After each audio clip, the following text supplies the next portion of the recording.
Okay, so we are talking about my favorite SEO content brief tool, Frase. I think the main thing I love about Frase is that it's affordable and it's value packed, like so much value. If you can afford the tool like Market News or Clearscope, this is good. This is good. This works.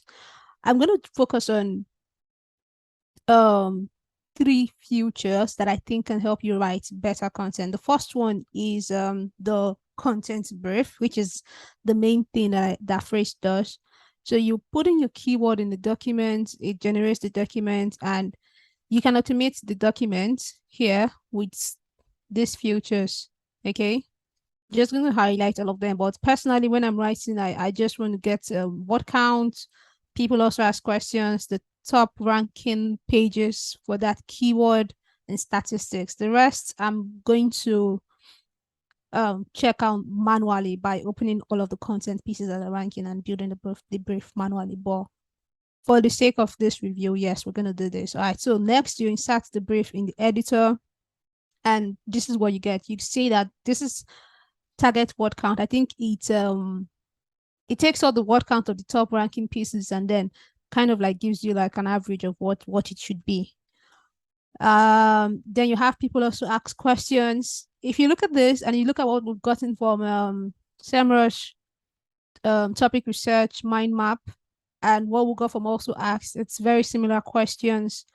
That means they're all taking the data from Google as they should.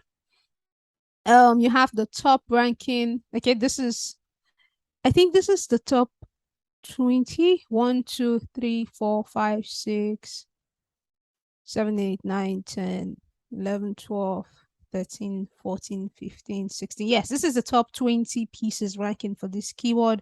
And then you have topics that you should be covering when writing, as well as clusters, which are also like topics that you should be covering when writing. Okay, I look at this briefly, but I focus more on optimize, more on this later, more on this later. All right, let's skip this. And then you have headers that the top 10 articles are using. And then you have questions that Phrase thinks you should cover when writing this topic. You also have statistics that have pulled from all of the top 20 pieces ranking for this article. So this is very useful because stats give your article credibility. So they're basically helping you automate this so you don't have to go hunting for this data. All right. The next one is the outline. If you are a visual person like me, what the outline does is that it shows you the H2s, H3s, H4s of all of the top folks who are ranking for that keyword. And then you can see it like quickly. I can see that, okay, I need to be talking about Grammarly. I need to be talking about Yoast SEO if I'm writing for this keyword. That if I scroll this way, there's more. And then I can see, okay, so I've seen software mentioned here, software mentioned here, software mentioned somewhere else, plagiarism checker, software here again. So it's just basically giving an idea of what you need to be mentioning based on what others have mentioned repeatedly.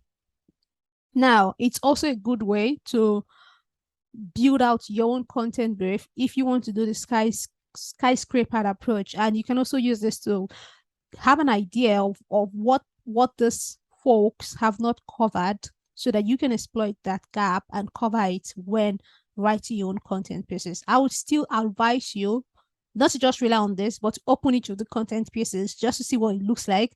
But this gives you a visual idea, and I love this. I love this because it's showing me H1, H2, H3, H4. So this is very good for planning.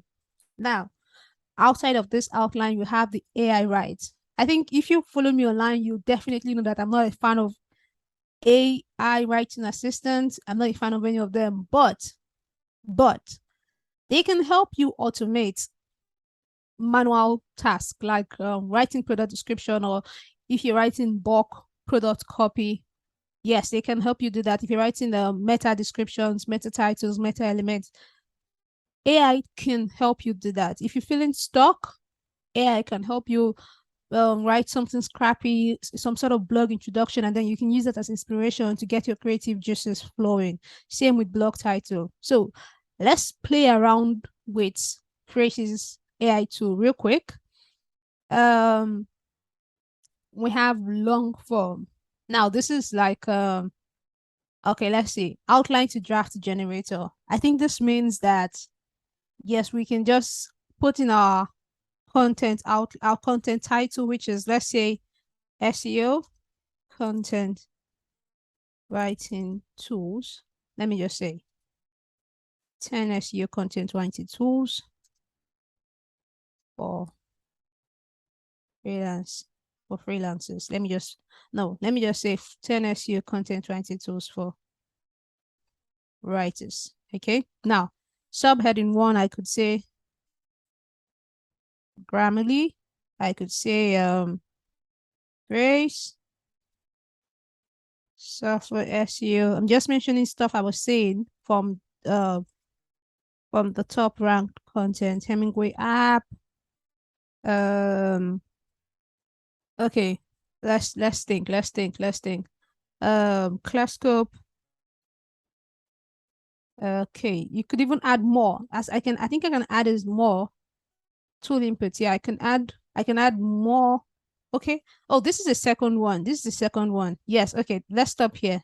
Headings 5. Well, I think if I wanted to, I should be able to add more headings here. Yes. And then run the template. So I think what this does is that it's going to write the article for me based on the outline that I've just generated. So I can come here and then copy this outline that it has written, or the article it has written, yes, to the brief. Something isn't right here.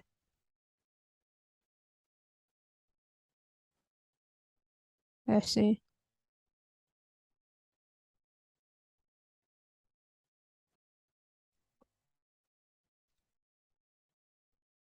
Okay, yes, this is what I wanted to copy. This. Okay, yeah, so you can see Grammarly, Phrase, Software SEO, Hemingway app, Classcope. It basically just writes it for you. And if you're feeling lazy, you can use this and maybe add a few more text. But I think this is really good for something that costs under $50. This is really good. And it can be helpful. Again, I'm not a fan of AI writing tools, but they have their uses. And if you're trying to do writing for cheap at scale, I guess this is something that you could tap into. So definitely play around. With the AI writing tool. The final feature I want to look at is the optimize function. What this does is that it tells you how many times you've used the semantic words or entities or topics when writing this semantic entities when writing. And then if you've used them too many times, it will show that in red. If you haven't used them enough, it will show that in what color is this? I'm not sure. It will show that in this color. And if you've used them enough time, it will show that in green. And you also get a score here at the top. Okay, so this is really good for optimizing content. Again, the goal is not to stuff them in there, but to include it naturally. So your best option is to you can what I do is that I copy all of this and then I export it into the brief so that I can read through them before I write and try to commit as many as possible to memory and then keep referring back to them while writing so I can include them naturally in the text. I think that's more useful than trying to just stuff them in there after you finished writing the content. Fresh is a really good tool. The people who are behind the tool are constantly adding new features. And I think that's something I really appreciated. So definitely check it out if you're looking for an affordable tool to create content brief, optimize content brief, and write really good content.